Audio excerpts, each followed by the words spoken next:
মাহির বয়স মাত্র 7 বছর, কিন্তু বয়সের তুলনায় যেন অনেক বড় কষ্ট বয়ে বেড়াচ্ছে সে। স্বাভাবিকভাবে প্রস্রাব পায়খানা করতে পারে না। প্রতিবার প্রস্রাব পায়খানার সময় তীব্র ব্যথা ও যন্ত্রণায় কাতর হয়ে পড়ে শিশুটি। কখনো কখনো অসহ্য যন্ত্রণায় ছটফট করতে থাকে। অথচ এই বয়সে তার থাকার কথা ছিল স্কুলে, বন্ধুদের সঙ্গে খেলাধুলায়, হাসি আনন্দে।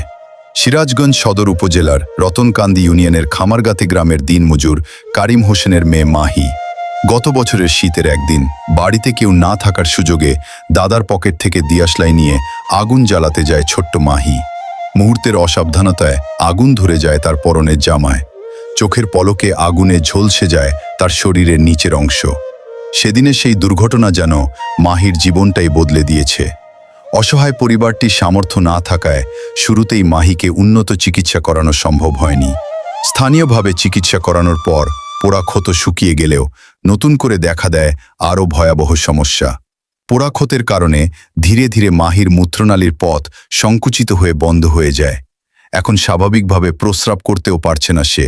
এক পর্যায়ে মাহিকে ঢাকার একটি হাসপাতালে নিয়ে গেলে চিকিৎসকরা জানান শিশুটির অস্ত্রোপচার প্রয়োজন, আর এই চিকিৎসার জন্য প্রয়োজন প্রায় 3 লাখ টাকা।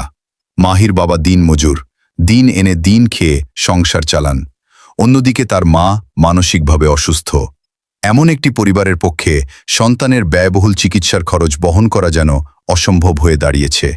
চিকিৎসা না পেয়ে দিন দিন আরও কষ্ট বাড়ছে ছোট্ট মাহির। তার নিষ্পাপ চোখে যেন একটাই প্রশ্ন, সে কি আবারও অন্য শিশুদের মতো স্বাভাবিক জীবনে ফিরতে পারবে? মাহির পরিবার ও স্থানীয়দের আকুল আবেদন, সমাজের বিত্তবান ও মানবিক হৃদয়ের মানুষগুলো যেন ছোট্ট মাহির পাশে দাঁড়ান। আপনাদের সামান্য সহযোগিতাই হয়তো মাহির মুখে ফিরিয়ে দিতে পারে হাসি, আর তাকে ফিরিয়ে দিতে পারে একটি নতুন জীবন।